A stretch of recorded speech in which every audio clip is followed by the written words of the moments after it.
Hello.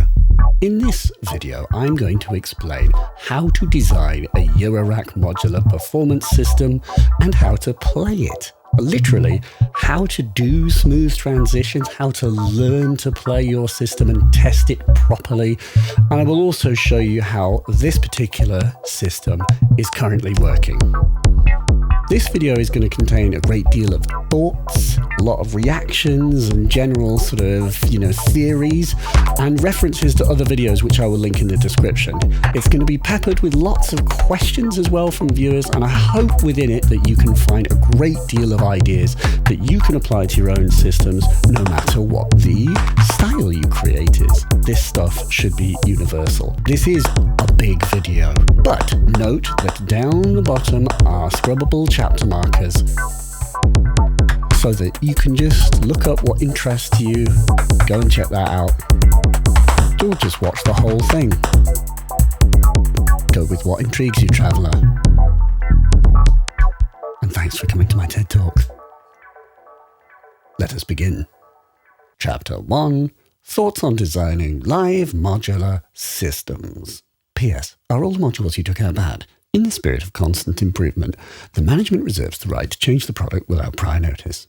Some folks have reacted like, when I change something in these modular systems, that I must no longer like the module that I swapped out.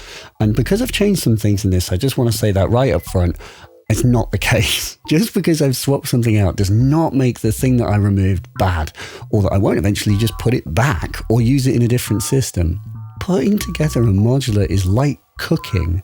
You pick the ingredients that suit the meal, and that isn't to say that the ingredients that you haven't chosen aren't something you're going to use at another time. The important thing here is having a really clear design objective and not being afraid to change things or pare things back in order to reach that goal. Modular grid only gets you so far, and the things that you theorize about aren't necessarily what actually work or come to fruition in practice. So you sometimes have to be cruel and just change things that you were really married to as ideas because the other way sounds better. I think a really healthy objective when you are thinking about designing these things is asking yourself not how much you can cram into your system, but how little you need to in order to actually play effectively. Just filling these gaps does not make my system better necessarily. If anything, it'll probably make it more ergonomically difficult to play, and there's every chance I just don't need all those functions to have a good time. Surgeon said, I would see people on stage with these complex systems and I could just see how little fun they were having. They looked stressed out. 𝐏𝐸𝐴𝐻 said in a very recent video, and brilliantly, he said, the simpler I made it, the more complex the music became. If you are more in control of less stuff, it'll probably sound better than just having more stuff that you're out of control of. I have had just so much fun with just the Metropolis Atlantis and some 808 drums and effects. One voice and drums. You can obviously play with just a 303 and an 808, and maybe some delay. Like, that's a party. So don't make your modular system ludicrously complex for its own sake. The only reason to cram more stuff in is if you have a legitimate need that you have discovered through playing the system.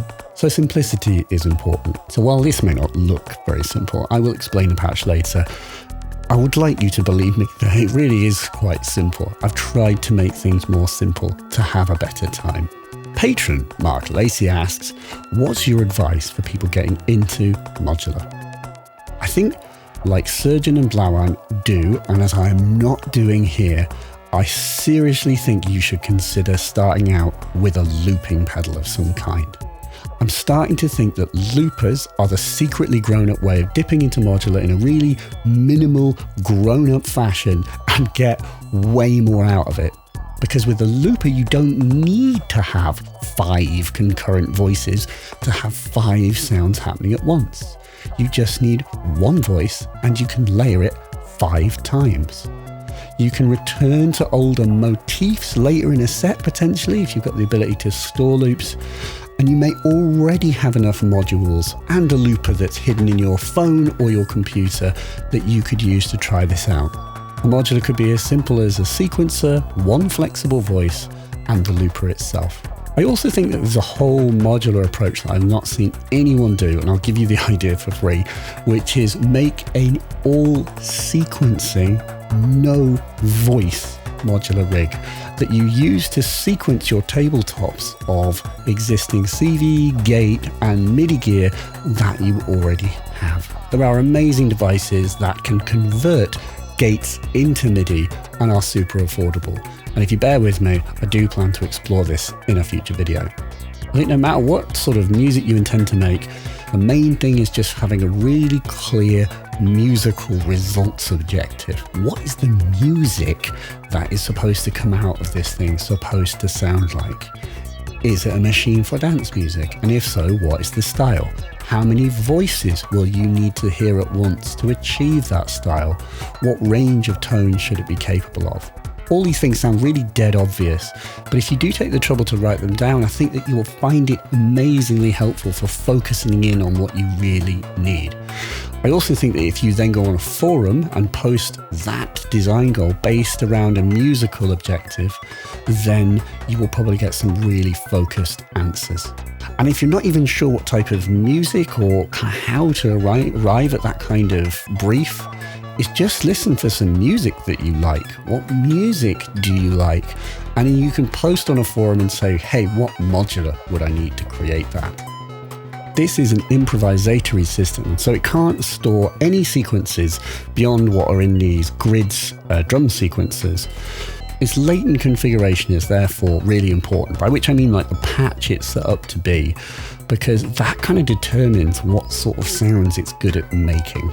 There's an important lesson I'm learning here, which was expressed really well by this question that viewer 𝐬𝐮𝐭𝐫𝐞 asked. When getting a new system like this, do you think it is good to try and go against its intended design and find new ways to use something you normally wouldn't have?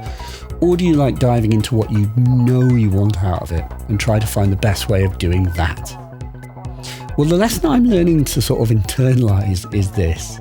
Don't try and kill yourself to make a live system that's capable of all styles of music at all times. It's okay to specialize and for it to be good at a range of things, but not all of them. There is plenty of music to be explored within certain styles, and you'll be better at exploring them if the range of the modular is more limited. I mean, obviously you could try and design a modular to be completely open, but you would have to embrace a very 𝐬𝐮𝐩𝐸 style of patch programmable modules. Consider how Stevio's music is all very Stevio sounding. You know it instantly when you hear it, but I love to hear it. I actually spoke to someone on a dance floor who said the exact same thing back to me. Stevio's music always sounds similar, but it's some of my favorite music to dance to. And in effect, you are embracing a kind of 𝐬𝐮𝐸 style of patch programmability by making a modular, but you're leaving it as it is for months on end. And you're doing so in order to learn it thoroughly. You cannot build muscle memory if you change the patch layout constantly. This is why I think you have to build it to spec and leave it as it is for at least a while. You are making an instrument, and any instrument has to be learned to be played. Now, with that said, I am constantly trying to kind of tweak it to make it as foolproof as possible, by which I mean try to make it so that it just sounds good most of the time, no matter how much I may try to screw it up. But it's always possible to screw up what's good about what your system is doing at any one particular time. And Joel, I do think it is important to explore the outer reaches of a system, but that's what lots of practice sessions are for. Even if you've designed something for doing one specific style of music, it will be flexible enough to do more, definitely. For me, like a live system is just one of the best expressions of Eurorack. This whole idea of like a complete music system and a music easel that can basically make whole tracks. In terms of what I've paired this to, voice-wise, I have two flexible voices. That is a bass line and a kind of top line, lead generator. I have some drums, and that is a layered kick, two different snares, but which are flexible enough to become kind of other sounds. 808 hats, that is closed and open, and I've got a kind of like weird samples and options in the radio music. And then I have one effect, which is the Soundtrack Mimeophon, which does kind of reverby delay. And of course, I've got lots of sequencing and modulation and mixing for them. I wasn't totally happy with the rhythm stuff that my case was doing previously. I'd gone out of my way to have an enormous amount of different drum sounds available. It's so tempting to throw more sounds at the problem, and you think it will give you more things to fall back on during a set. I was using the Dupfer A1822 to switch them, and that works really, really well. But managing a library of sounds is just like another thing to have to think about, beyond also trying to come up with good patterns for them. Just wasn't like grooving enough, and there was a lot to manage. So I took inspiration from 𝐬𝐮𝐩𝐸, who only uses a small amount of drum modules in his old cases, and I thought I could get away with having a lot less sounds, but having more control over them. By the way, the proc drums from Fonk are amazing for this, that I've used in the past and I'm not currently using in this. But yeah, 𝐬𝐮𝐩𝐸 does so much with so little drum-wise. He's using like just kick, hat and clap. So I pared it back too. I've taken a lot of the drums away and I've doubled the grids for instant rhythms with Fonk. I don't have a lot of modulation for the drums, but I do have accents plumbed in to help with the groove. Accents are important. I really loved this set that I did that had the 880 and the Atlantis. And I really wanted to get either the Atlantis or something similar into my system. And so I have the Soundforce, DCO and VCF VCA6 and dual ADSR voice currently. I'm using Atlantis for something else. I also wanted to try and make like the melodies more kind of rich and varied. So I'm trying a return to the more stevio way of doing melodies with accurate snakes, aka precision adders. Above all, I wanted to make a cheeky rig for making electro. So that's what we're going to do. We're going to have a party. Chapter 2. How to learn to play a modular / how to practice. The old chestnut you hear from hardened, weary old performers is how people come up to them and ask about the gear, but never how much they've practiced. And happily, I can confirm they're actually wrong. It is all about the gear. No, I'm only joking. It's actually about practice. Okay, but obviously you can't play an acoustic set in 𝐏𝐚𝐭𝐫𝐞. So with things like this, it's unavoidably that the gear contributes a great deal. And the question you might ask yourself is the modular done? Should I tweak something a bit? Or should I practice more? Is the deficiency in what I'm hearing the modular or me? You will get the answer with more practice. Practice teaches you what to do, but most importantly, what not to do. Eventually, it will prove whether you can play well with this machine or not. Because we are creating this patch program, this configuration that we like, that gives us enough room to explore, we must test it. And we need to mess up on it so that we're confident we have subconsciously learned how to succeed on it in front of an audience. I stole this advice on how to practice from Stevio. The way to practice is to replicate gig conditions. Play for an hour non-stop as if you're in front of a crowd and don't have the option of stopping. Don't start over, plow through. You force yourself to work through with what you have and you find out if you can make it work. I'm jamming with the system to learn how to use it and how not to use it. And I'm asking, am I getting into a flow state? Is there enough to keep me interested? You will make mistakes and it will teach you what's bad to do on your system as much as it will teach you what's good. But here's one weird trick I've been doing recently and I find it really helpful to learn those lessons quicker. My beautiful, amazing and extremely patient wife Rachel recently got me Brian Eno's Oblique Strategies for my birthday. In it, it explains strategies for overcoming roadblocks in music production. I've been using them and they're extremely helpful. They're really vague, so they make you think creatively. Let's try one now, shall we? Give the game away. Oh, that's good. There's a phrase that I've mentioned before and I try to bear it in mind when I play, and that phrase could easily be an oblique strategy. It is contrasts. Whatever you've been doing, get ready to make it do the opposite to keep it fresh. Everything's been really bright, make it go all muffled and dark. Everything's super busy, then you strip it back. That kind of thing seems bleeding obvious, but when you're in the heat of playing, there is a lot you forget. So a phrase like that can help you keep things fresh. So I got to thinking how all that we're doing when we practice is we are learning a library of tricks, things you can do on your modular. Contrasts, in effect, is kind of one trick. It's a sort of meta trick, in effect, like an oblique strategy. But there's lots of concrete tricks that you can discover, and I have. So at the end of your practice, or perhaps during, maintain a list of notes. The notes could have 2 columns: what to do and what not to do. For example, for this system here are real notes that I wrote down during practice. I can play the precision adder offset. I can change the grids pattern. I can put sparse notes into dub delay.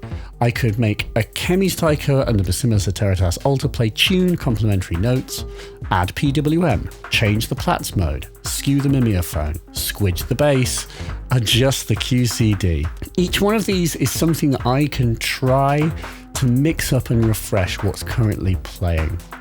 And I've actually also got more generally sort of oblique ones too, like go atonal or chug or open it up or everything short and tight, or the opposite, everything long and contrasts. And of course, cut or change what has played the longest and gone stale. Probably the most important of all, an absolute classic, and more on that in a sec. The point of these ideas, these things to bear in mind, is based on the sheer amount of potential in a modular system. I actually worked this out. My modular, this thing, which is a measly 94 HP, 12U, has a lot of controls. There are roughly 98 controls I can interact with in the top half and 130 in the bottom here. That is 228 controls overall that I could tweak at any particular moment. So unsurprisingly, having a list that reminds yourself of good tricks, road proven, that you can do at any time and which you're liable to forget in the heat of the moment, but if you have written down, you can remind yourself that they exist. It can help you remember what to fiddle with and what to avoid. It's just like learning to drive a car.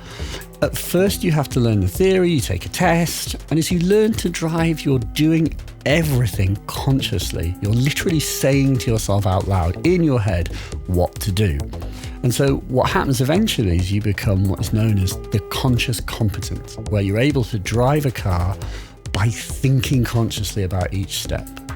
But with practice, you become unconsciously competent. You've internalized the steps, aka the tricks, and you can drive forever. And you can drive well without even having to think about it. And in fact, whilst also being able to listen to the music playing on the radio. I mentioned also writing down what not to do. Rules are of course made to be broken, but I do think it is helpful to learn what to be careful with, as the worst thing you can potentially do is spoil what is good about happening. I spoke to one of my patrons, Fix Music, and we were talking about the fact that there's like, the way I visualize it is there's like almost a kind of heat map on your modular, like controls that are hot and controls that are not. So for example, like the controls on the 𝐧8000 are super hot, and they should be touched or adjusted really carefully, as they have a strong likelihood that they're going to change and break what is good about what you are hearing. So I would be more keen to like change the clocks that I was sending to the 𝐧8000 rather than adjust the pitch dials, as it will make a less drastic effect and I can always change it back. Another one of these is the rate knob on Mimeophon. It can totally mash up the delay time and do so in a way that is really jarring because the delay is deeply integrated with what you're hearing. That's something I discovered by doing it and messing it up. You can actually hear me do it in the recording sort of live performance video that I posted. Another one is just muting things. Turning things off immediately can be risky, because what you want to be careful is turning off what the crowd's really enjoying by accident. A word on that. If you watch me or other people play, you will probably see slow, deliberate movement. You'll see us making little adjustments to the wheel, like course corrections, not making drastic, frantic changes, we have slowed down. And part of that is because there's like a time dilation effect on stage. That is that time moves more slowly for you, the performer, than it does the audience. So it's tempting to change things much more quickly than you actually need to do. But I've also learned that I just can't really do sick, mad drops very easily. Like having multiple things change on a sixpence in a way that is deeply musically satisfying is a very challenging thing to do. So I'm not really trying to. What I've embraced is a more kind of DJ way of doing it that has this slow sort of methodical changing. More on how we do it in a sec. And when you practice, you should record your practices. You should listen back to them, but I would recommend waiting a day or two first if you can, because time will allow you to be more objective about the results. It's really hard to be objective in the heat of the moment, but you do have to be as much as you can and listening very carefully. More on that in a sec. And I think that when you have no problem for playing an hour or more and you enjoy it and you enjoy what you listen back to and you rarely get frustrated and you regularly get into a flow state, I think then you can kind of argue it's maybe done or done enough. I think the only risk is potentially leaning too hard on tricks and becoming stale. So obviously you can't be afraid to experiment and push things too far now and then, find new tricks. 𝐬𝐮𝐩𝐸 once told me that he absolutely loves and encourages moments during live sets where everything just goes out of control and falls apart. Then he strips it all back and starts building up again from scratch. Failure and collapse can be equally valid parts of a performance because they also serve the purpose of showing the audience that what they're seeing is alive, risky, and really happening right now. So, to practice, replicate good conditions, play for at least an hour, record the practice. At the end or during, make a list of good tricks you discover and mistakes to avoid doing. Give it a few days and listen back to the recording, asking yourself what you like and don't like. Practice again and repeat. And of course, at the end of all of this, there may well be a realization that the case or the patch itself does need work. Things would be clearly easier if you added something, or if you took something away, or if you repatched something in a certain way, or what have you. Fair enough, but do your time practicing first. Give yourself time to learn to drive the car. Chapter 3. How to make smooth transitions and play forever. This is a question that many have asked about. How do you create smooth transitions from one idea to the next? So when I'm playing a set, what I'm doing is this. I will pre-prepare like a cool state to begin with. Something good, some good pictures on the sequencer, and perhaps one rough idea of where I could take it. Perhaps I've been listening to the other acts playing and I respect the general sound and tempos of the night, ideally if I'm playing it at night. And then as I start to play, I just really, really listen hard to what I'm playing. Really focus on it. This is very important. This is also why good monitoring is essential, so do bring headphones as a backup. The goal is to really focus on the music with a mind to imagining it from an audience's perspective, or at least trying to. Doing this will remind you of what has been playing for too long, what is absolutely central, i.e. what are the most critical elements to what is playing. And it's what 𝐬𝐮𝐸 mentioned in the podcast with him, which is DJing for 30 years helps you get a feel for the overarching narrative of a set. So above all, concentrate on the music. And all I can say is that when I do that, I do tend to have an idea of where I'd like to try and take it, which is also informed by also knowing my bag of tricks so that I know what I have at my disposal. A quick word on that idea of narrative. You may like to have an idea of a narrative, which is probably guided by what you know about the night that you're playing at. So, for example, you might think to yourself, I'll start with a weird ambience and noises for a bit, then I'll introduce a bass line and drums, I'll go techno and atonal for a while, then bring in chords midway through, I'll end on a more like ravey house tip and I'll dissolve into ambience again at the end. That kind of plan might change on the fly and you may well ignore it and might panic. But at least there is a kind of plan, a sort of arching narrative that you can fall back on. And so with this idea of how you play that and continue the narrative, the way I think of it is a bit like a relay race. One element hands over to another element. So what I mean is that you may start a set with your bass line and your lead sound playing together. So you might fade out the lead sound after a while, after you noticed it got stale, and you might alter the bass line or squidgy it or alter the percussion. So you're keeping what is currently playing alive and fresh. And then when you feel it's time for something else to happen, you alter, and you alter it deaf where you can't actually hear it. And then you fade in that lead element back in again, but transformed. And then you can like live alter or fade out the bass line and change it and fade it back in changed. It's this idea that there's potentially one continuous element throughout each transition process, which doesn't change very much and helps stitch the transitions together, but you change the other part that's currently playing.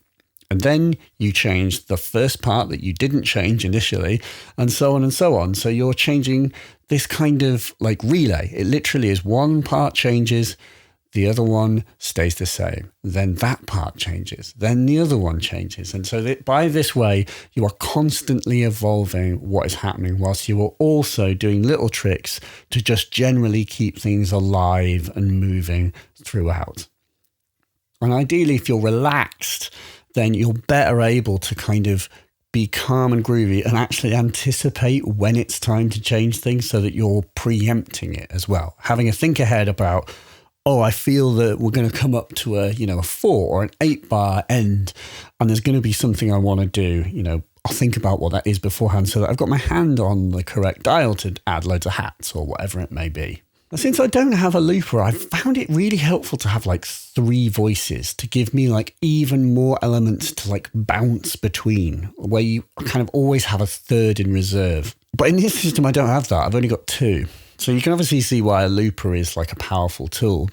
But I think even if you only have like one element, like a bass line, a 303 type thing available, well, you just have to alter it while it's playing out loud. And then that is just a case of having practiced enough so that you can do so without being too damaging.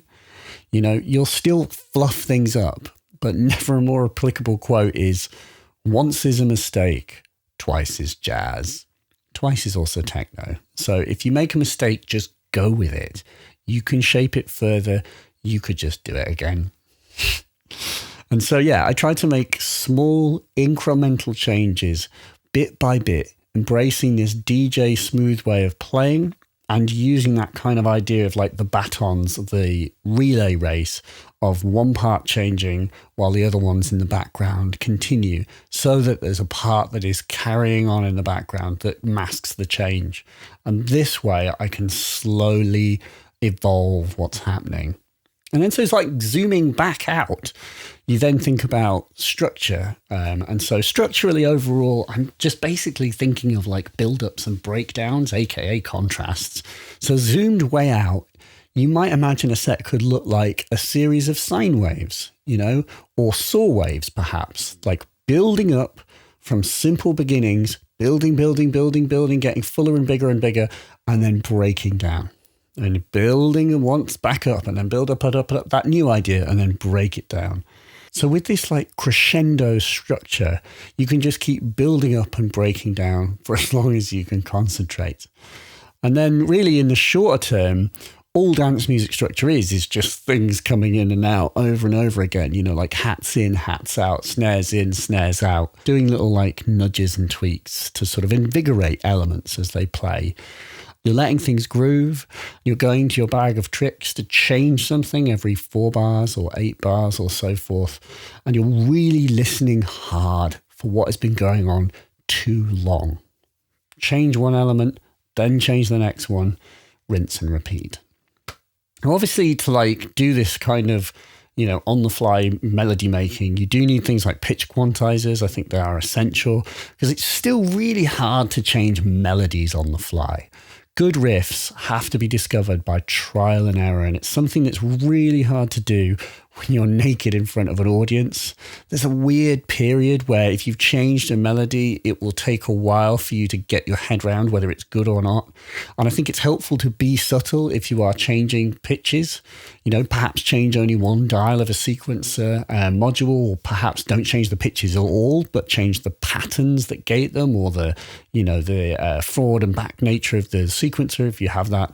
I can definitely say that in my previous system where I had just one pitch sequencer, the Metropolis, and I was using it to control both lead and bass line, but with the bass line being sample and holded, that worked really well for this kind of naked pitch sequencer changing. If I was just to adjust the Metropolis, both of the parts changed immediately in a way that was completely just perfect. It just always sounded good.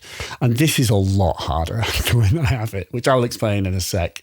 But it does lead to richer differences. It's something I'm exploring. I may well go back to how I did it before. So to recap, playing endlessly is this holy combination of really concentrating on the music so that you have a feel for what's been going on too long and the overarching narrative of the set, knowing your bag of tricks so that you've got options you can bounce between. Practice will let you discover your bag of tricks, write them down, help you learn them. Remembering contrasts, that helps me a lot when I'm thinking about what to bounce to. And of course, any other meta strategies that you have, such as a rough concept for the set. Then you're bouncing between tricks or sounds. You're playing this relay race of changing one stale part live or fading it out and changing it and fading it back in. And you're moving slowly and methodically. You're not afraid to give yourself time to think and reflect. Trust that your audience enjoy what's happening and just have faith that the time dilation effect is in play. You have time to reflect and think about what to do next, and you have time to enjoy yourself. And if you're still struggling, just practice more. Okay, that marks the end of the brain dump of theory. Now to the modular itself. Chapter 4, how I'm actually sequencing my drums. So probably the most obvious change is double grids. Grid squared. Why grids? I suppose as a case in point, an XOX style sequencer, which was the other type of sequencer I kind of wanted to have, one where you actually push all the buttons to get exactly what you want. Think about the fact that if you want all 16 notes to be filled up, you have to push 16 buttons. There are 16 interactions required to fill up a XOX style sequencer. Whereas with the grids, all it takes is one turn. So in one movement, I have done what would take 16 steps via any other method. And that is why grids is amazing. And in case you're not aware, grids is basically like a preset drum module. It's a whole topographic map, an X and a Y coordinate map of drum rhythms, which you can turn by just turning these two dials.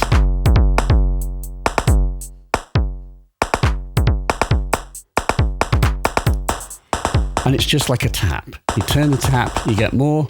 You turn it the other way, you get less. So quick, unbelievably quick. So it's just one less thing that you have to think about. Okay, and so this A151 is doing a slightly clever thing. What it is a junction box where I've got the third output of grids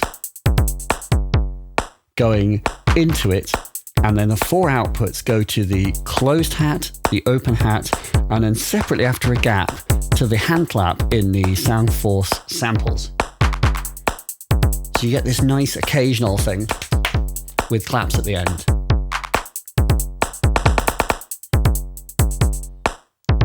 And you can just perform that. A couple of turns and you're doing stuff. Change the rhythm, increase the chaos.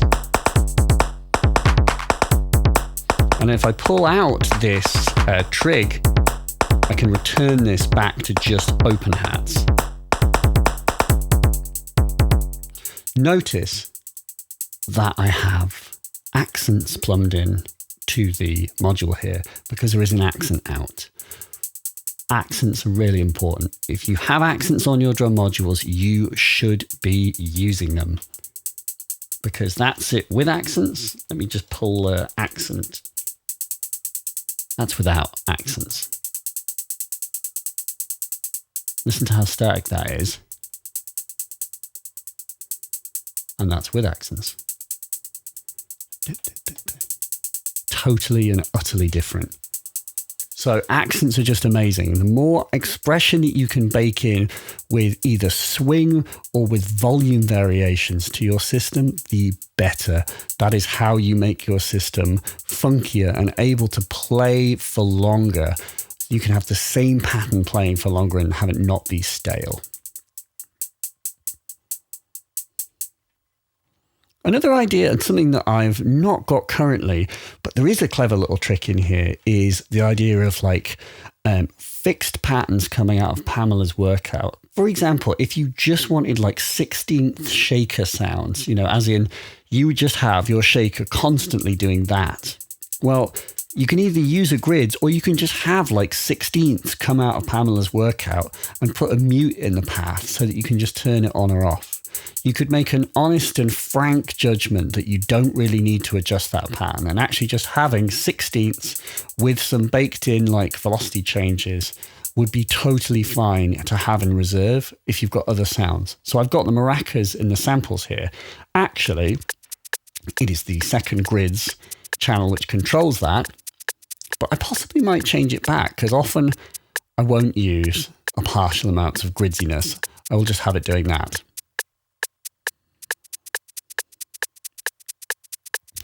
Do you hear that there is like a volume adjustment? And that is because I'm running the output of the samples through a VCA, and the VCA is being controlled by this bottom row of the Z8000 sequencer. And I can adjust that. And I can change this to change the feel. But what I've done is I've baked in accents using a up-down sequencer step here, which is controlling the VCA that this is all running through. Really important. And then there is another little trick. This little random output here is output 3 on the Pamela's workout. And if I plug it into the fill control, which controls the turning of the knob, that.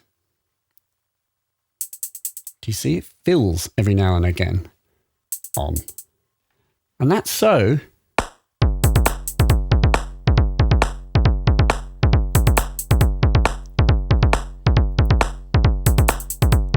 you can have this like periodic incidental little thing happening.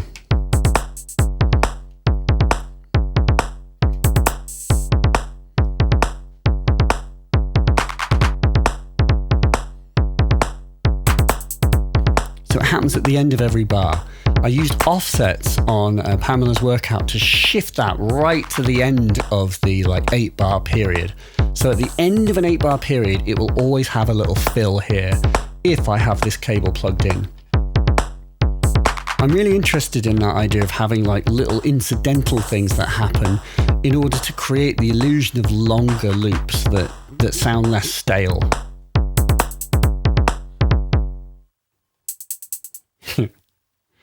Yeah. Now, viewer John Thibodeau asks, great jam, thanks. I find myself missing the glow of Euclidean circles though. What made you decide to drop it from the case? So I just feel like with Euclidean modules, there are more things to manage than there are with grids, which is true. I actually use a Euclidean module to gate the plats, but I often only mess with the steps control. What's amazing with grids is by turning these two dials, I change the entire pattern, or by turning one dial, you get a vastly different pattern. It's like a single point of interaction in most cases. It's less for me to do. Whereas with a lot of Euclidean modules, you have to page through aspects, or you have to manage 3 knobs for one particular control. So it's just trying to simplify things. By the way, I ain't getting rid of my Euclidean circles. I'm going to use it in other systems. And then also, as a quick word about like prefixed kind of rhythms from Pamela's, there is one that I've got going on, which is this, using the Dupfer A182-2 on one of the switches, I have a 4/4 coming from Pamela's workout. Because the grids is amazing,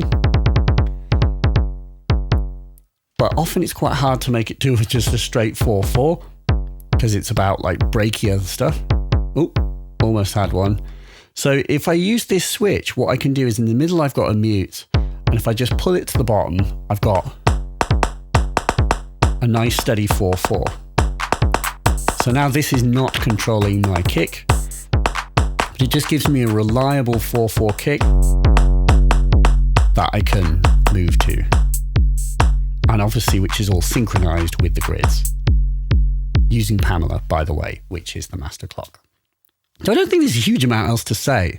Grids is just amazing. 2 grids, by the way. What the other grids is doing is one is controlling this shaker pattern.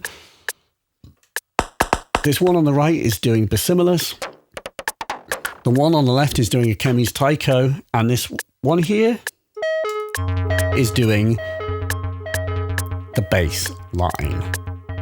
So I'm using a kick drum pattern to gate my bass line, which works okay. Not insanely brilliantly, but it works okay. But I do like having kind of 2 drums, like 2 snares.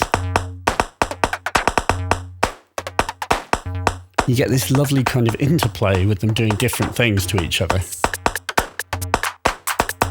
And you can blend together the shaker and the hats.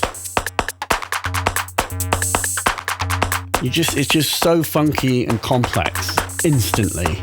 Maybe too complex. And so the mature person is working out ways to do less with it, i.e.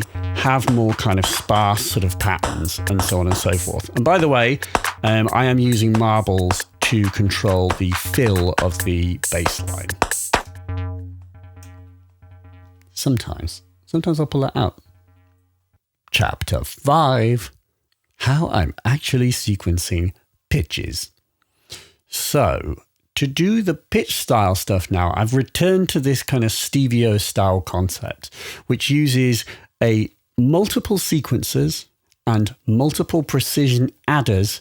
What precision adders do is they add together precisely the pitches and information that you feed them. And so what I have is a tip-top Z8000, which is a really clever sequencer that's got loads and loads of like concurrent sequencers built into this kind of grid of 16 knobs.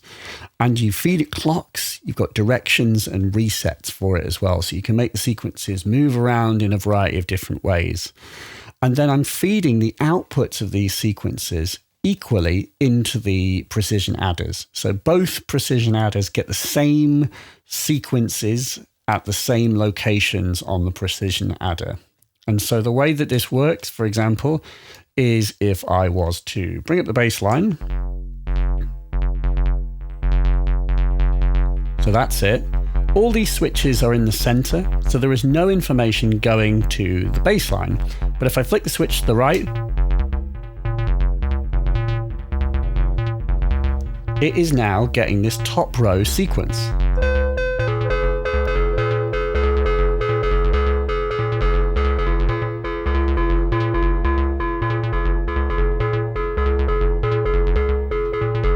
So that's just plats droning. There is no pitch information going to the plats, but there is some modulation, which is causing that timbral change.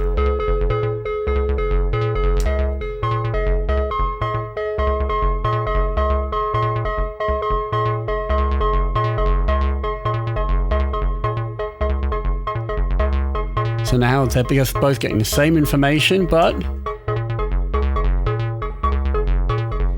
now plats is getting the second row and the bass line is getting the top one.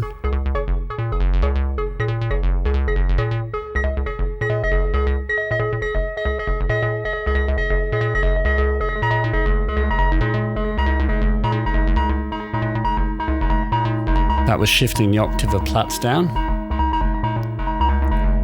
Now actually, with the precision adder, you can shift the octave here because this top switch adds this voltage or subtracts.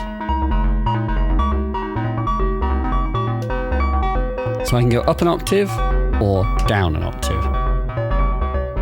And in fact, I can subtract the voltage that I was adding while adding the top row.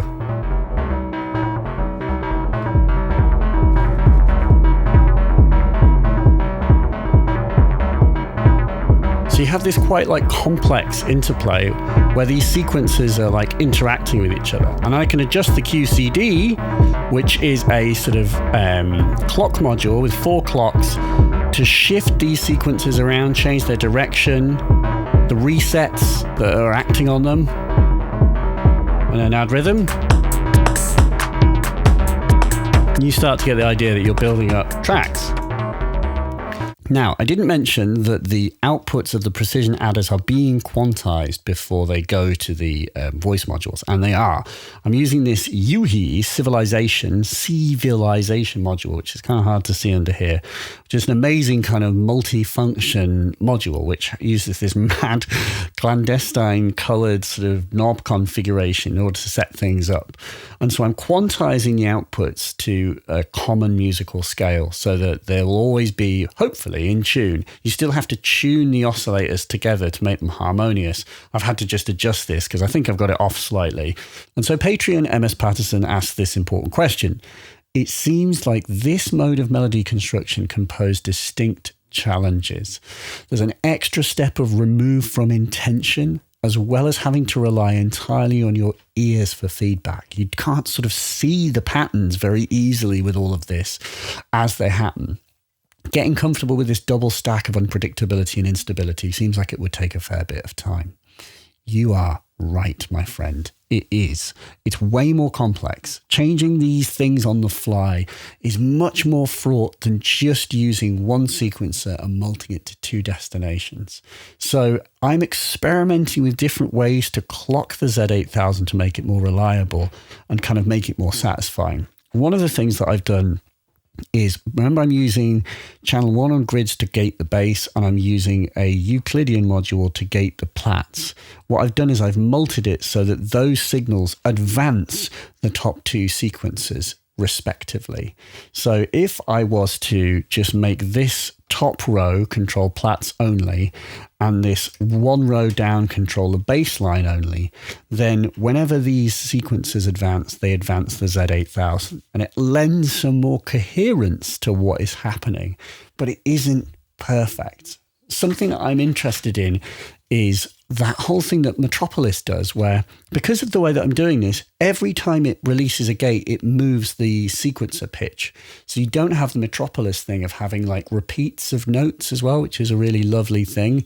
Well, this Dupfer A150, which I've just got, is a dual voltage control switch where a CV will allow you to interrupt or shift a gate pattern, for example. So what I'm interested to do is have it so that a periodic CV will stop advancing the Z8000 ranges, and so allowing them to stay on the step for longer while I gate it with something else. And in this way, I can stop the Z8000 advancing, and I can have multiple triggers of the same step. So you can kind of wire together functionality if you're thinking carefully and laterally about what it is you want to try and do. But anyway, MS Patterson, you're absolutely right. I'm struggling with the transitions. I'm finding it hard to make them really satisfying. It was a lot easier before where I was just using Metropolis. But you've got to just try these things and experiment and see for yourself whether it can work or not. And I've also got to do due diligence and try this for enough time to make sure that I'm using it well. There aren't other things that I could try to kind of streamline and improve the results. You can't just give up immediately. You've got to work it through. That's what I mean about the importance of practice. Practice makes me realize whether I've got this right or not. Chapter 6, My Voices, Choices. So I said I've got like 2 concurrent voices, which is basically the case. There is a sort of lead line, top line, which is made by the ever wonderful Platts from Mutable Instruments, going into the Micro Jove. This is Plum Audio's sort of compacted DIY version of the Jove filter, which I've used extensively. And then I'm using this Metabolic Devices Moonwalker, I'll talk about in a sec, to like control the Jove, and the Abstract Data VCA to VCA it. And it's just a wonderful voice. It's so flexible. It's capable of all manner of madness, as well as The ever wonderful chord mode. Always a good time. And then my bass line is this kind of Juno-tastic Soundforce array, which is the Soundforce DCO and their VCF VCA6 and the dual ADSR. DCO is lovely. You've just got all of these shapes you can blend together.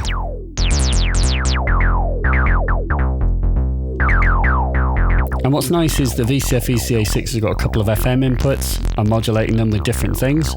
One is the ADSR and the other is some marbles.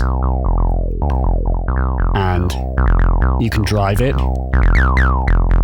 And then going into this, because it's got 2 inputs, on the other one I've got the 𝐬𝐚𝐭𝐫𝐿 VCO, which is good for like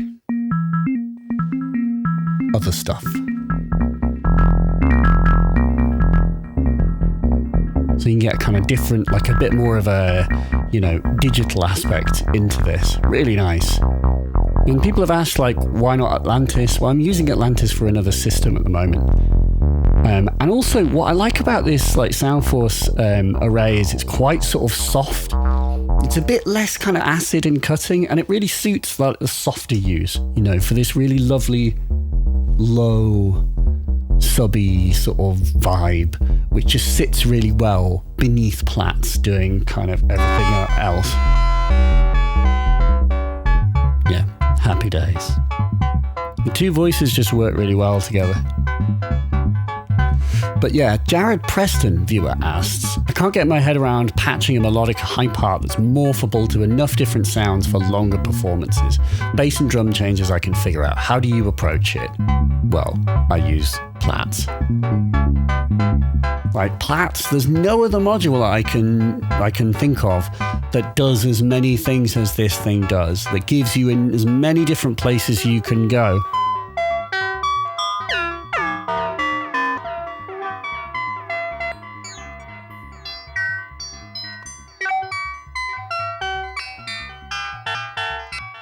To atonal stuff, and then if we move over to the other side, for like your scary techno bits. Ooh.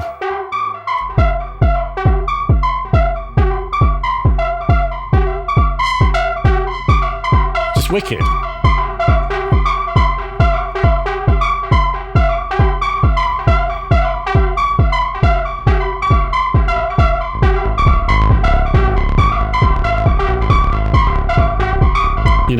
Amazing. Just one module, but it goes to so many different places.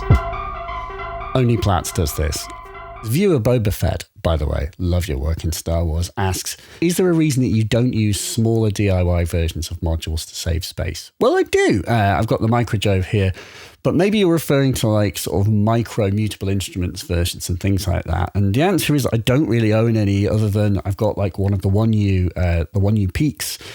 But I prefer larger ergonomics. It's so tempting to make everything small. Let's save space. Let's cram more in. Wherever there's a gap, let's fill it. That just isn't necessarily the road to success. It's just not. And ergonomics really matter. It's essential that grids is this size, that I can get my hands around these controls and perform them. Microgrids simply is not like this. And if I had microgrids, I sincerely don't think I would enjoy playing it in the same way as I enjoy playing the full-size module. There's a reason that Emily made it the HP that it is. And actually, as a word on sort of ergonomics and stuff, I mean, it is true, things like Platts, like you can bump the frequency dial if you're not careful. I know my friend Jeremy from Red Means Recording has had some issues with that. And my pro tip, pull those dials off. Just take off the frequency dial and put it in your pocket so that it's harder to nudge it. You can use it as a trimmer and just leave it off, and it'll stop you from potentially screwing up in the middle of a set. Chapter 7. My percussion. So for drums, I've got a couple of hand modules. As I said before, I've got loads of stuff. I wanted to try and pare it down. The kick drum is made up of 2 things. One is this absolutely wonderful module, which is called the 𝐏𝐚𝐭𝐫𝐞 from 𝐵𝐵𝐵𝐵, who also make the mixer. And it's just nice because it can take you from kind of 909-y drums to like 808-y drums. You can have that really static sound. You can put like a little piao into it. You can make a little pew. And there's a sine to square, as well as a length on a nice fader. Like malleable. It takes you from like 909 to 808 land, basically. But, very importantly, there is also a little tune dial. I think it's really important that the kick be tuned. That's something that, as I approach my 40s, I'm just starting to work out now. Tune your kick, ladies and gents. I'm sure you've been doing it for years, but I haven't. And then the other thing is I've got the tip-top 1, and I've got it multed so that the tip-top 1 is just being triggered with the kick hall. And the idea of that is that I don't actually have a way of muting the kick hall, but I would add that. Currently, I'm just enjoying layering. So I've got this ever favourite sound in the 1. So I can layer this toppy aspect with the subby aspect of this. And you just get a fatter, more interesting kick that always kind of cuts through, even though there's, there could be other bassy stuff going on. Snares, by the way, you remember I've got the snares on grids. One is similar to Teritas Alta.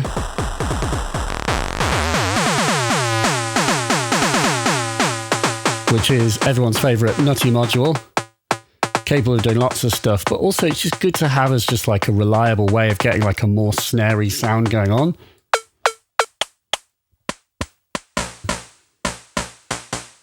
But with this kind of like digital edge to it, which it's great at. My pro tip for the BIA is filter it. So I've got the little Erica Synth VCF1 here. Because if you don't filter it, it's quite like harsh. Does things like that a lot. And it can be hard to marry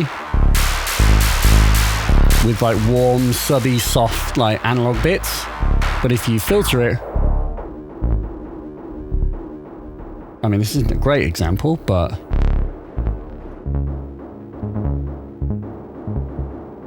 it's a better mix because you've rolled off all of the highs. So I recommend low passing it, or band passing it indeed. A bit thin on that, but I've got a little trimmer here just to adjust its sort of level going in, because I am submixing using various like Unity mixers. And then the other one is a 𝐏𝐚𝐭𝐫𝐿, which is just wonderful. It's like a sort of Bassimilus from like a softer dimension. It's like a little FM drum module. It uses the chip, I forget which one, but basically the Yamaha, one of the Yamaha's YMF. Just listen to that, and then give it a bit of like stereo delay.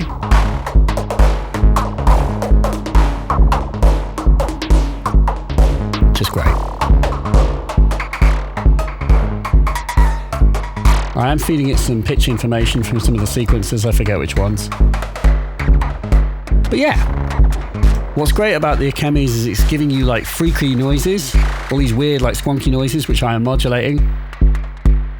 And if you keep it short, it just makes this really like plucky sounds that it just knits really well with the BIA. So you've got, just these elements, they just go well together. And that came through just trying them and just being like, I think they'll go well together. And I was like, oh great, these actually do. And then obviously having two grids, because I can have one on, then the other,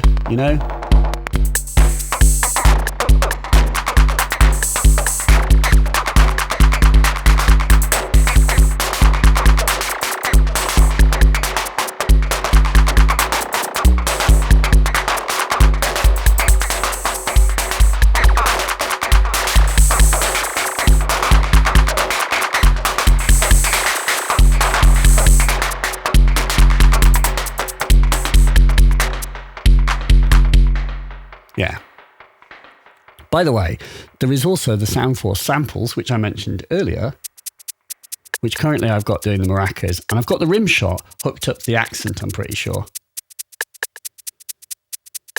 So this is like just sample-based, like preset sounds, the clave, rim shot, maracas, hand clap, cowbell, and closed hi-hat from the 808. And there is a corresponding 909 version, which is just amazing. Just having these sounds in a small form factor, no control of any kind over them, no control over volume, but it's modular. So what I did, as I said before, is I've got them running through a VCA, and I'm controlling the VCA with the Z8000 to get that like volume change, which adds that funk.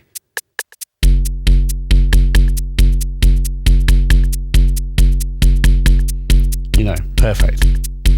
Well, not perfect, but better. Without it, it's just static and lifeless. So inject accents in if they're not built into the modules, as they are with these. Chapter 8. Effects. So, Patreon Clayton Gray asks, Mimeophon is your only effect? I don't know if that's what you sound like. I'm surprised you didn't stack a backup. Well, I don't really have a lot of space. Although I would like a reverb, I've currently only got the Mimeophon, and the reason for that is that if there was one effect, it's kind of that, because it's both delay and reverb. It's an amazing padding tool, and I absolutely love using delay with a kind of call and response aspect to it. So you can hear it really well articulated there. If I turn this down, that's the totally dry signal. And that's with the Mimeophon. And if I turn up halo, it'll become reverby. And if I turn up color, it'll become bright, but the sound is dark. Like that, where it's like muffled because of the micro-jove. Call and response. So it's just like,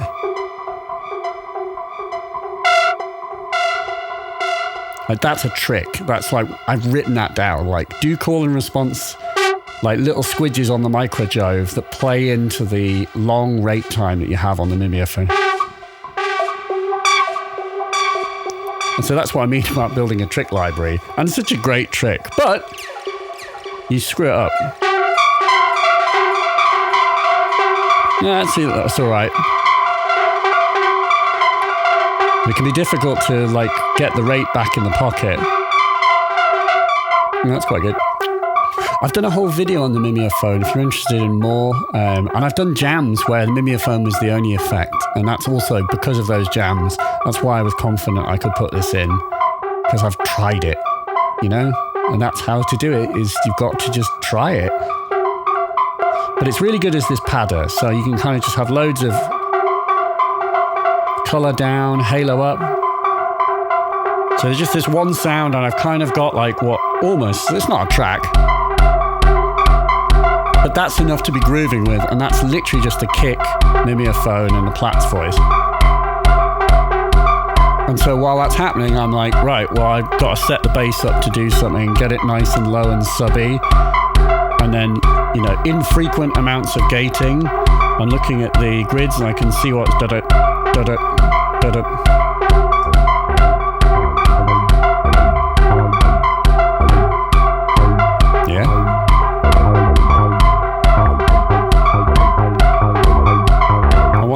Muffled again.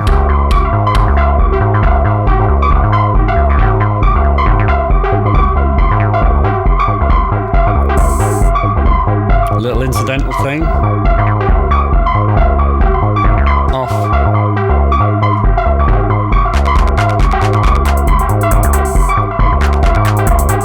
You know, so that's just Mimeophon. Great.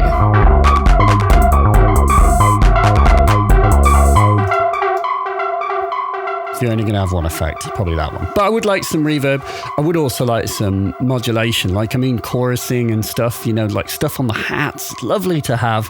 I've got the 𝐬𝐻𝐵𝐿 is really good for like zingy sort of like short delay. I've used that before on hats. And actually, I could just put it in here, so probably no excuse. I will probably put that in. So you've just got like a little modulation, a little bit of cheeky modulation on the hats. Just sounds great. So a few subtle effects like that. Stuff to keep things alive, just like the, adjusting the accents or the volume of something on a per step basis keeps it sounding alive. Those are good things to do.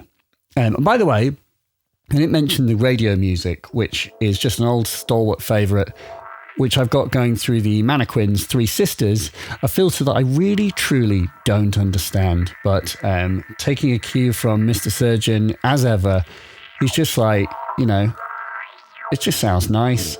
He likes it. And what I'm quite enjoying is using Three Sisters because it's got a very bandpassy quality. It's doing a great job of just making this fade into the background in a way that's just keeping it subtle and interesting, something for my ears to hear, but isn't overpowering. It's not like it's not cutting. It's just allowing just enough of it to shine through, and then I'm applying lots and lots of Mimeophon just to pad it out. And in the radio music, I've got these are like number stations things, I think. Yep, they're being gated by the marbles. We'll talk about that in one moment. And I've got other things, conversations, stuff like that. Not loads of stuff, and I like to change it per set, but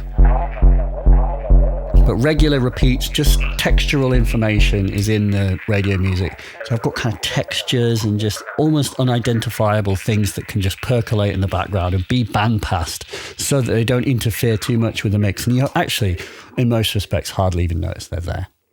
Chapter 9. Modulation. Adrian of Wishbone Brewery in Keighley asks, how are you using marbles in this?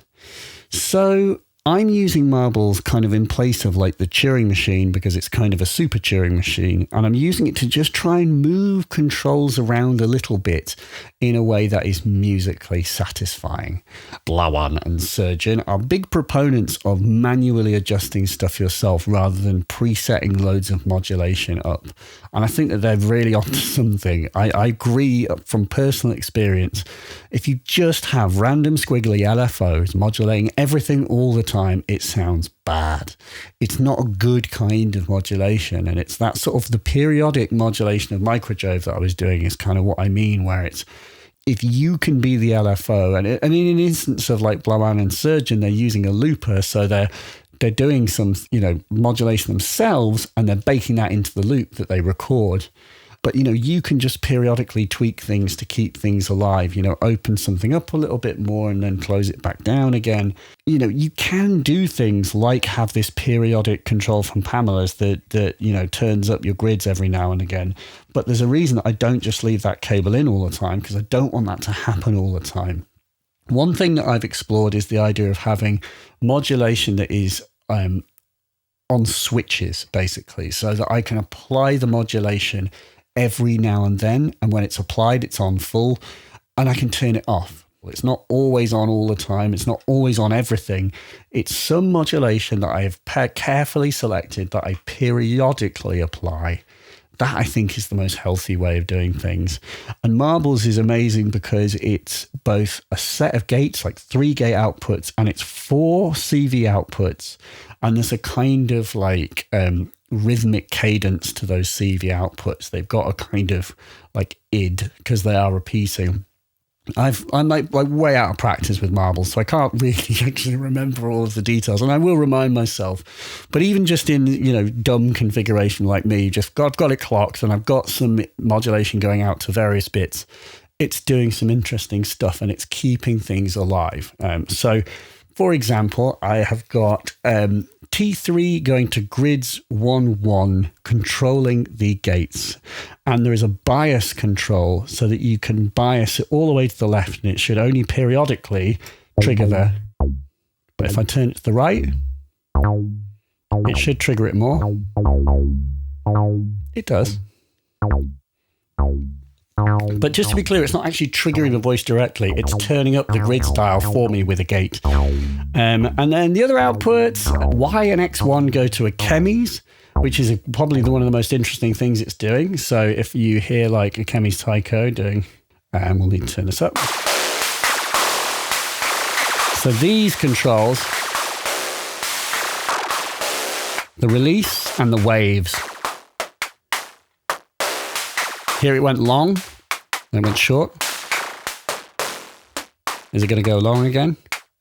But yeah, Marbles is offering periodic control over those and just keeping the taiko kind of alive and interesting and doing different wacky things. It really helps just keep it this like zingy, odd, interesting FM interest that can come in periodically. When you add some Mimeophon, even more so because it's just echoing into the distance. Now, X1 from the Marbles also controls the release of the ADSR. So I'm using this Soundforce ADSR and I'm only using half of it currently. Here, short, long, short, long. So it's modulating the release control, and that's just one of those really, really satisfying controls, I must say. Like having it not just be short all the time like that. That's something that, you know, that modulation is good. And because there's a periodic cyclic nature to it from coming from Marbles, then it really, really works. Like I've also got modulation going to FM2 on here, and that's Marbles X3. So this second FM input, there you go. And then the first FM input is the ADSR. So one is just a random Marbles voltage, and FM1 is the dual ADSR, which is controlled, its release is controlled by Marbles. So there's kind of this indirect control of Marbles, but it's having an effect, and it's just changing up the bass in a satisfying way. And I just put Marbles into the case and I thought to myself, what would be the most interesting things for it to modulate? I didn't think that. I'm not clever enough to think that far in advance. But you just think, well, I've got these voltages available. What's the most satisfying thing for them to, for them to adjust? And like these are 𝐏𝐚𝐭𝐫𝐞 controls of that, the release, having it available. And also that whole idea of periodic modulation. What's nice is on the VCF 𝐕CA6, you can turn this off. So I can turn off the influence of that modulation if I wish, and I can control how much of it with the nice slider. Oh yeah, and Three Sisters is being controlled by one. I think we mentioned that. But yeah, Marbles is just a great source of modulation for a dance system because there's a periodic nature. You can actually lock and repeat the modulations even more so if you wish and get really into it. But I think there's enough for me to be doing at this point. And I also mentioned this idea of periodic modulation, and I'm doing this with the A1822 from Dupfer, which is just amazing. And I've got a whole rat's nest of things happening here. I told you about the fact that the channel 1 here, if I switch this down, it's the kick drum, the 4/4, and if I switch it up, it routes grids into the drums. But the number 2, which is this one, what does 2 do? It controls the amount of steps in the Euclidean pattern. And basically, I've got one destination, I'm routing 2 sources. One is Marbles X3 output, and the other one is this Z8000 16-step wiggly path. Itself clocked by grids 1/1. Bet that was really, really concrete and understandable. Sorry about that, it isn't. But all you need to know is that if I turn the steps down to 0 here on the actual knob, then the influence of the voltage is controlling. So I think if I had it down, is that the Marbles? It is. So now Marbles is controlling the step dial on my 2 HP Euclid, which in turn is triggering the Platt's voice. And by the way, here's the Metabolic Moonwalker, which is in a nutshell like a funky, flexible, rhythmic envelope and LFO with some very clever, unique things. Like it can swap its attack and release times. And you've got all these phase controls, re-triggering capabilities. In a nutshell, funky. Very malleable, good for rhythmic stuff, which perfectly suits using it for this kind of Jovy, so rhythmic acid that I can kind of create. And you can use it as an oscillator as well, but anyway, early days with this one, but it's cool. And obviously much more malleable than a 2 HP module, God bless them. But no, I am using these tall trimmer toppers from Thonk. I've got them on here and I've got one on the steps. These are like these little push-on things that you've maybe seen me use. They're really good. You just buy a big bag of them, like drops of 25 quid, and you just can push them onto dials. Get the black ones. I've got one on the FM dial of Platt. You know, wherever you want to make it slightly grippier and bigger, slightly easier for controlling tune on the 𝐸𝐴, which is hard, by the way, to control. Anyway, I forget what the other one is controlling, but the point is, with periodic controls, what's nice with the A182 is you can have these switches in the center and there's no control, so there's no kick there. But then when you go in a direction, you get the control. So it's this idea of, instead of just having always on modulation, is there periodic modulation that you can switch on and off? Yeah, I mean, another one that's cool that I've done in the past is have the model control of Platts be hooked up to one of these, so that when you flick it, Platts just goes completely bonkers and just changes the model, just, you know, on the fly, just jumps around the model, and then you flick it, it comes back to what you had it set to. Like, that's just a great trick. And then finally, obviously, Pamela does like the clocks and modulation and resets as well. I should just mention that. It's an amazingly, fantastically useful module. It is knitting together all the timings. And I should also say that I'm swinging the clocks that I'm sending to things differently, so the grids get differently swung clocks. In fact, actually, there's one kind of modulation lane on the Z8000 I didn't mention, because I have talked about the fact that the bottom lane I'm using for doing the accent pattern, and the top two are going potentially to the Platts and the, the bass, depending on how I switch it. But this third row, I've got the 8th output of Pamela controlling it. And you maybe can't see this very easily because it's such a mess with these little LEDs. What it does is it's a 4-bar sequence that I can then send into my voices. It's been a long day, folks. So permit me to demonstrate if I can. Platts is droning. But if I turn on this, it is this one.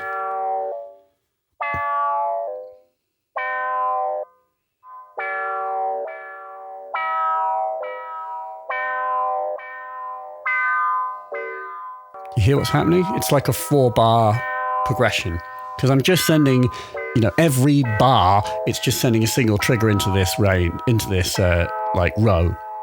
So I've just got like this 4-bar progression, which is nice, because otherwise these other top two are going much too fast.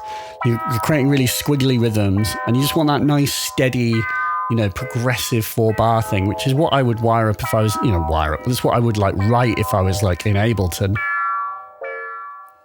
And then you can mix the two things together.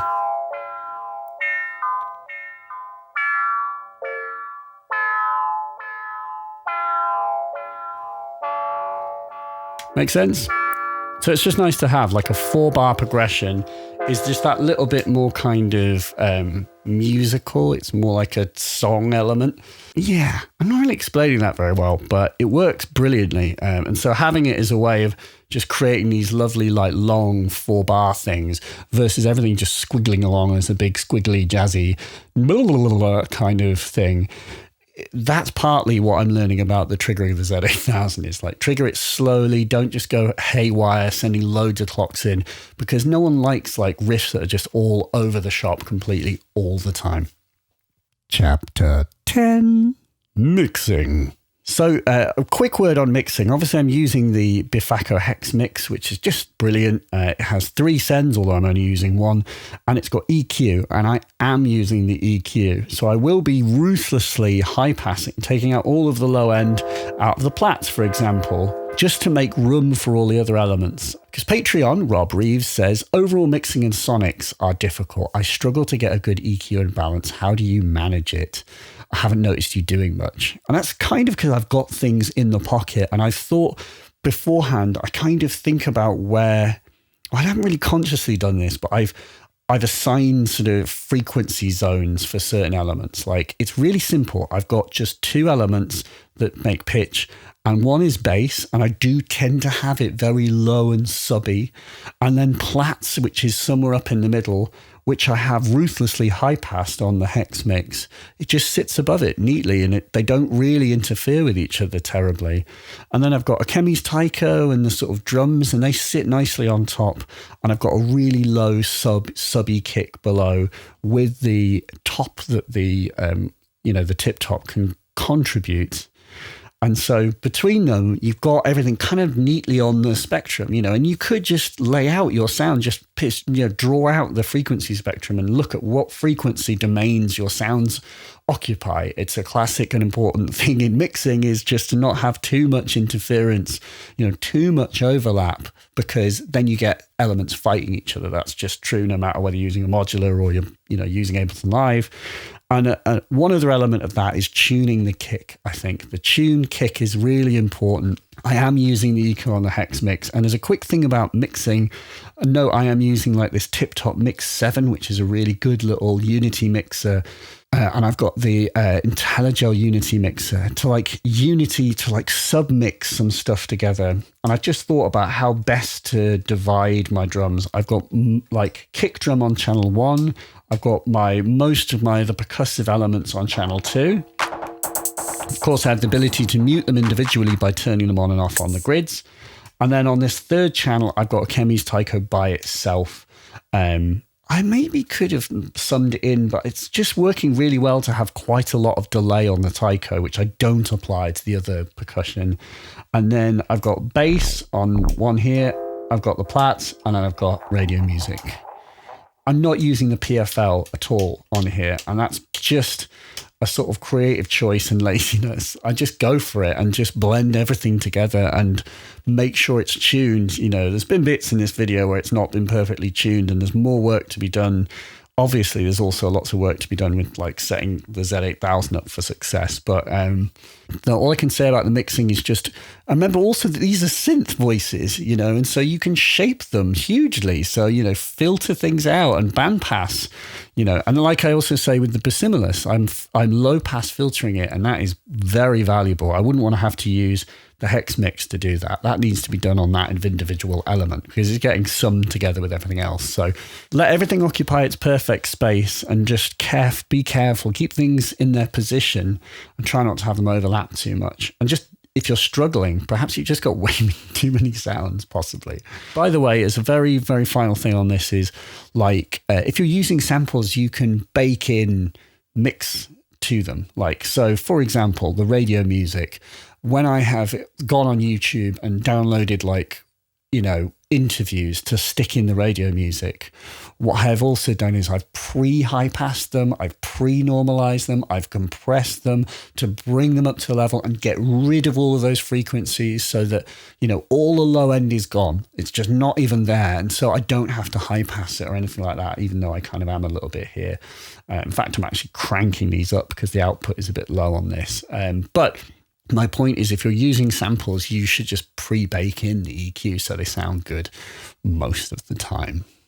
One final important thought. I think one of the best questions that anyone's asked, and you've all asked fantastic questions, so that's a bit mean, but what really struck me was Audio Real's question. The only question I have is, how fun? That's the most important question of all. How enjoyable is it? Are you enjoying it? Are you actually having fun? That might sound like a trivial thing, but it's really not. If you're not enjoying the process of playing around and exploring things, then I don't know what to say. Get a looper. I genuinely want to try that next. Not as a replacement to this. This is its own thing. This is an instrument. It's a thing that does its thing. But there are other instruments that I'm interested to create. And I think that as we said earlier at the beginning of this video, talking about Surgeon and Blow-On, the more simple I made it, the more complex the music became. As Surgeon says, I would see people struggling, having a horrible time. They were stressed out. They had their complicated systems. They weren't having fun. And I've had tremendous amounts of fun with just the Atlantis Metropolis and some drums. And so if it isn't fun, the simple advice I can say is just take stuff away until you can't play anymore, and then add that like one thing back in, the less you have that you can play with successfully, then it's very likely you're going to have more fun. As long as it ticks your, floats your boats, and I've spoken to some dear patrons of mine who will say, they're happier having more elements because it's that sense of, having loads of options gives you that sense of limitless possibility. But I still think there's limitless possibility in just simple elements. There's a lifetime to be discovered in just this stuff within this one frame. It's just, how easy or hard do you want to make it for yourself? So get your prototype out of Modular Grid into the world, play it in gig conditions, see what works and what doesn't.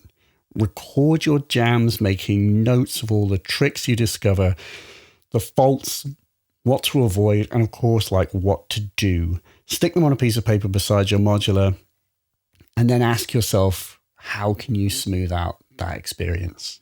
Practice makes, if not perfect, better. Thank you for watching. If you have strategy thoughts, please leave a comment. And if you would like to support the channel, please hop on patreon.com/MyLimeMelodies and consider signing up. Thanks very much for watching. I'll see you next time.